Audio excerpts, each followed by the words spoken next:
Okay, can you please tell me about yourself? Yeah, um, so my name is Rajiv and I have altogether of 3.6 years of experience and I have the experience working with Spring Boot, microservices, uh, REST APIs and a little bit of JavaScript and Java 8. So yeah, so these are the my tech stacks and I also have some experience on database side. So I have the experience on MySQL.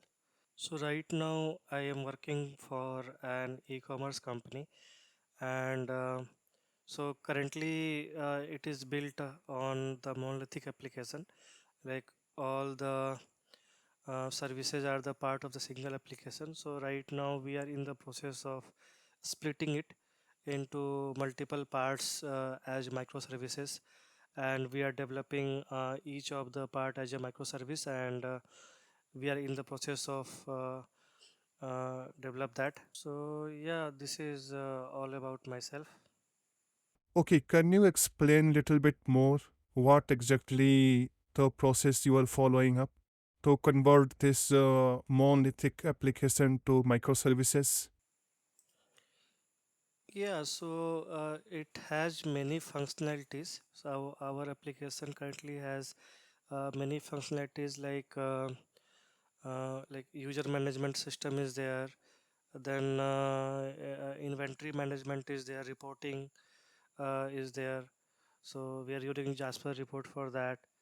So all these things are there. So right now we are decoupling that to separate entities.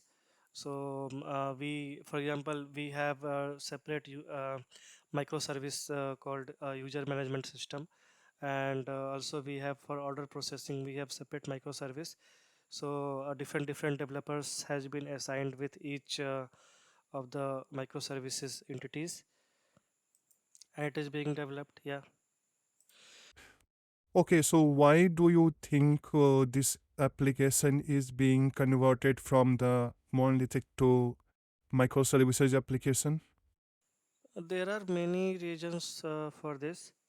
Like we want to have the scalability in the application, and also the we don't want, if suppose if any of the microservices goes down, then we don't want the whole application to go down, right? And also in some of the microservices they want to use different technologies apart from Java, so that is also one reason. And uh, also when we go for the deployment of the current monolithic application, it takes lots of time. And yeah, again the same thing, if any of the part is having some issue, so we have to like make it down the whole application for some time. So but these things are not required in case of microservices.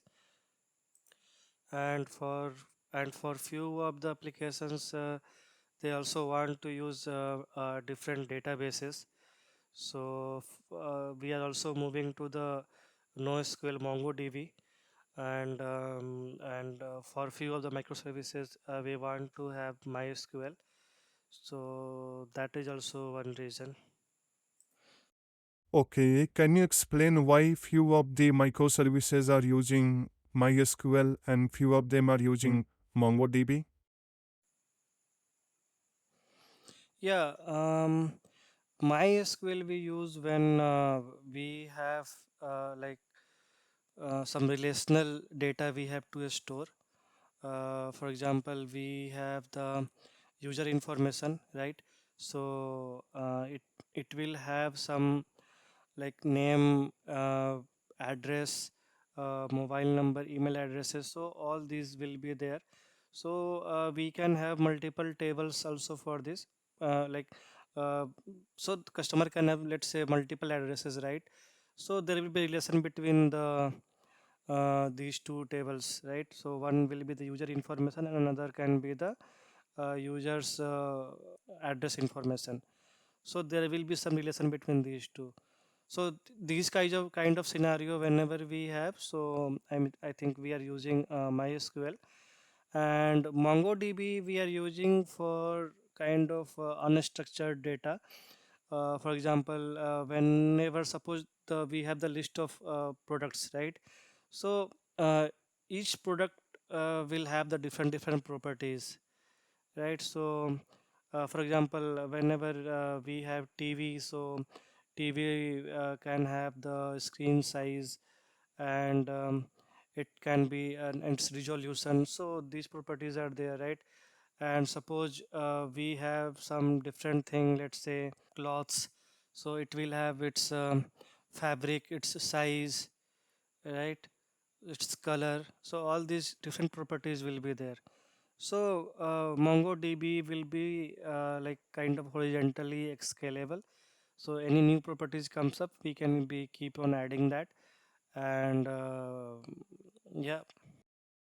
Okay, so which merging tool you have used? Have you used any merging tool? Yeah, Merging like tool. GitLab or Git anything? Yeah, I have used GitLab. Can you explain the process, the whole process you follow? Yeah. So initially, yeah, we have one GitLab URL. So from there, whatever we, so basically we have multiple projects over there.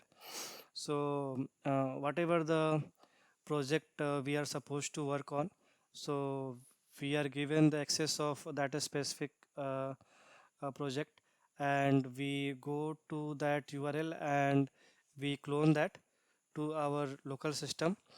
And after cloning, we further whatever the changes we do, we do that. Then we give the command git status, so it shows like whatever the changes I have done.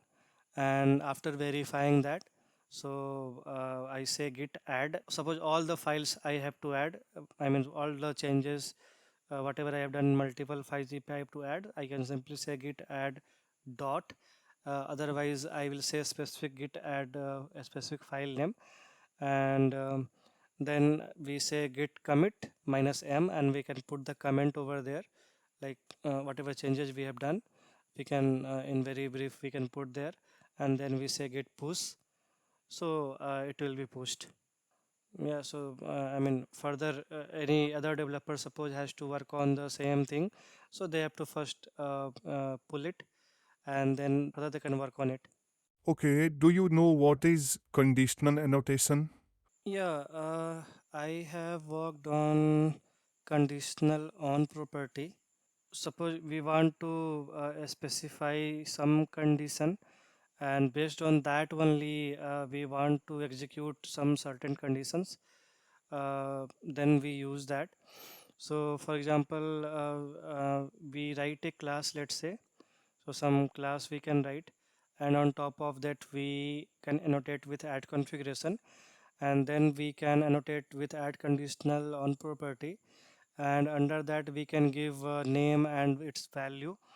So whenever the configuration will be loaded, so like whenever we say that um, whatever under the name we have given, so that property whenever the matching with the value, then only this class will be executed.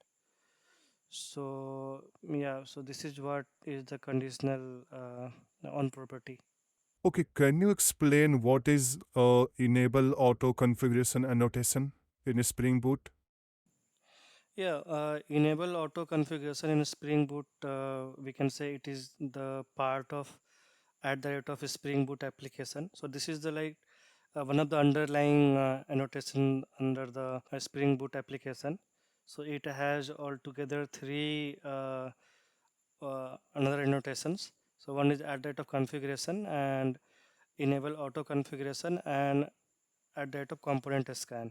Auto configuration it basically auto configures the bean that are present in the class path. So in case of POM, so whatever dependencies we add, so we don't have to worry about it, so it will automatically configure it. If we have a tomcat embedded jar in the class path, when we have mentioned it into the pom.xml, so we need a tomcat embedded servlet container factory, right? So for in order to run that tomcat jar, so we don't have to explicitly do it, so it will be done automatically. So lots of the boilerplate code has been removed. So basically developer don't have to worry about configuring these things, so they have to only focus on the developing the actual logic and code. So yeah, so this is what at the rate enable auto configuration does. Okay, what is AOP in Spring Boot? Yeah, Spring in Spring Boot, AOP is basically is a process that allows to separate the cross-cutting concerns from the main business logic in the application. So basically, in this case, the user has to mostly focus on the business logic. So they don't have to worry about logging or security or transaction management or error handling. So they don't have to worry about this. So they have to worry only about the business logic. So it has like various concepts, like it has join points and it has advices. So there are various advices like before advice, after advice, and then we have around advice and around and after, I think after return advice. So before advice basically runs before the any method execution, after advice runs after the method execution, and this after returning advice it runs after the method execution, and if it's complete successfully then only. So yeah, so these are the various advices it has. Again, we have point cuts also. So a point cut is a kind of an expression that matches the join points. So point cuts are used to define whether the advice should be applied. So in Spring AOP, point cuts are often defined using aspect J expression. Okay, what is at the rate of component scan? Yeah, at the top component scan is a annotation, so that we can use on top of the class, and it basically it scans the package and all of its sub packages. So looking for classes uh, uh, that could be automatically registered as beans, and this will be just becomes this becomes the part of a Spring container. So whenever we want to get the object out of it, that so we can use add the rate of auto add, and we can simply use that. So yeah, this is what is add the rate of component scan. Okay, so suppose we have some classes and we don't want it to be part of the at the rate of component scan. So what do you do for this? Yeah, so for this, I think we don't have to do anything specific, but what we can do is we can keep this class, outside of the base package where our at the rate of Spring Boot application is there. So if we keep it outside of that, that that base package, so then it will automatically will not be included as part of the um, I mean component scan. So I think yeah, this is how we can achieve this. Okay, so is there any other ways there to exclude that? Any other way? Sorry, I'm not aware of it. Okay, okay. Okay, do you know what is Spring profiling? Yeah, Spring profiling basically we use when we have different environments, and suppose for example we are using different data sources and for different environments. So whichever we want to enable, suppose we have dev environment, we have test environment, we have production environment, right? So whatever environment we want to test it, we can enable that specific data source. So in order to do that, we use this profiling concept. What are the latest version of Java you have worked on? I have worked on Java 8 and Java 11. Okay, so in Java 11, what are the features you are aware of? In Java 11, there are various features in the string class, various new methods has been introduced. In the lambda expression, now we can use var. So we can use var in the parameter. In the garbage collection also some changes has been done. Then another thing is the launch of single file source code program. So in that, suppose any Java file we are writing and we want to test it, so we don't have to compile it using Java C. Directly we can say Java and then that file name .java, so it will run. So yeah, these are the things I'm aware of.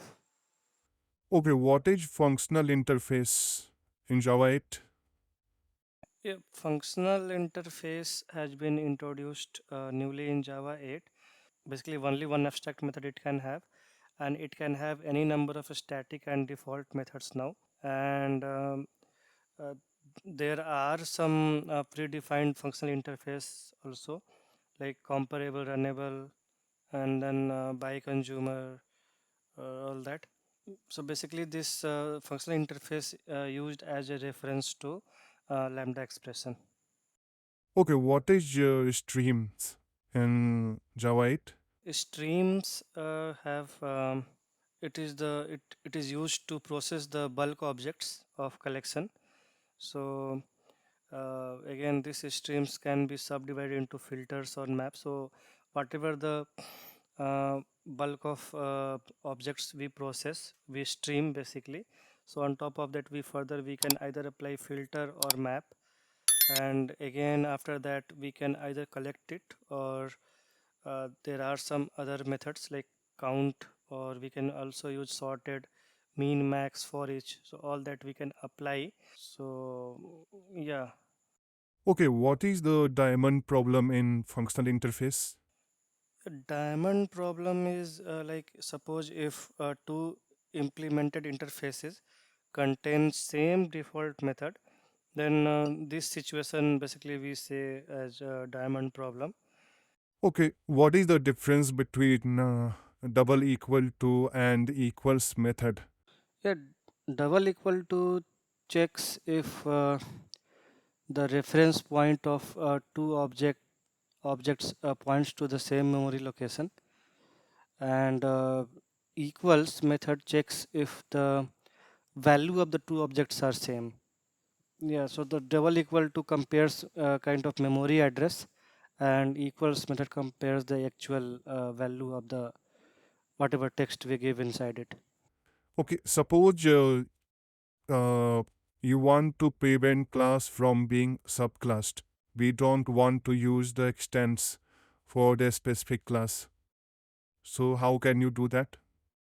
Is there any way how you can achieve that? We don't want it to be subclassed. Okay. Yeah, I think we can put final of before the class. So we can make, once we make it final, I think uh, we cannot extend it after that. So no other class can inherit from it. Yeah, so final is the keyword we should use before class. Okay, what is the purpose of transient keyword? Yeah, the transient keyword is used in serialization basically. So if we mark any field as transient, so it won't be serialized. So for example, we can give like any class is there, so we can give transient int and whatever the variable name. So that field will not be serialized. So serialization basically means converting the object into a byte stream, so it won't be converted. So sometimes, for example, suppose the field password is there, so we don't want it to be serialized, so we will use the transient keyword before that, so it won't be serialized. Okay, what is the difference between Hibernate and JPA?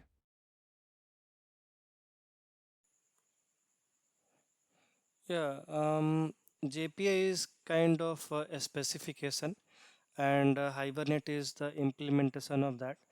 So we can think of a JPA is like we can say interfaces or abstract methods, and we don't have exactly the implementation of that. So we need any one of the Hibernate kind of which can provide the implementation. So all the implementation has been provided by the Hibernate. So basically Hibernate is an ORM framework.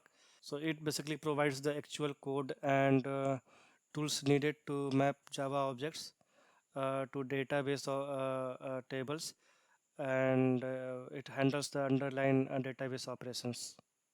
So basically we don't have to deal with the, I mean, directly with the table. So it converts that table data in the form of objects, and since Java understands objects, so so Java further uses those objects and to process it. So yeah. Okay, so in your relational database, let's say in MySQL, you have many tables. So between them, there will be some relationship based on the ID or some other column. So can you explain me how do we handle this with Hibernate? So how what annotations we use to handle this join scenario? We have basically four types of join. So one is one to one, then one to many, and many to one, and many to many. These are the four type of relationships which may happen between the tables. So let's say, for example, we have any customer table is there and order table is there. So one customer can place any number of orders, right? So this will be like kind of one to many relationship. So in the customer table, we can mention the orders object, maybe the list of orders, and then on top of that orders, we can put at the rate of one to many. So so that is how we say that, okay, this customer have many orders. So similarly, we can also have one to one and uh, p- uh, many to one and many to many annotations as well as per the requirement. Okay, what is lazy loading and eager loading in case of objects of Hibernate? Yeah, lazy loading basically means suppose we have like two tables, right, and there will be some relationship. So under the notation at the rate of one to many, so we can mention like fetch type eager or lazy. So if it is fetch type lazy, so in that case, so whatever the underlying objects, so under the objects whatever the underlying object will be there, so that won't be loaded until unless we try to fetch that data. But in case of eager loading, it uh, even we don't fetch it, it will be at the runtime itself, the underlying data will be loaded. So for example, let's take the again a customer with orders. So one customer can have many orders, right? So we have one to many relationship here. So here with one to many, we can give a fetch type as eager. So suppose one customer has many orders. So whenever we say fetch type eager, so that indicates that whenever the customer is loaded, so all associated orders objects are fetched at the same time. So uh, it will not wait for the I mean user to I mean in the code we put that okay customers dot orders and then it will be fetched. No, so before that itself it will be already there. But in case of lazy loading, we have to explicitly fetch whenever we hit that customers dot orders, then only it will be fetched. So yeah, so this is the difference between these two. Okay, can we have more than one column as primary key for a table? Yeah, we can have it. Yes. So how do we achieve it? So for this, we use I think some annotation like at the rate of embedded. I think so. Basically, we can create a new class, and there we can mention all those fields as the part of property of that class, that new class. And on top of that, I think embeddable we can put the annotation.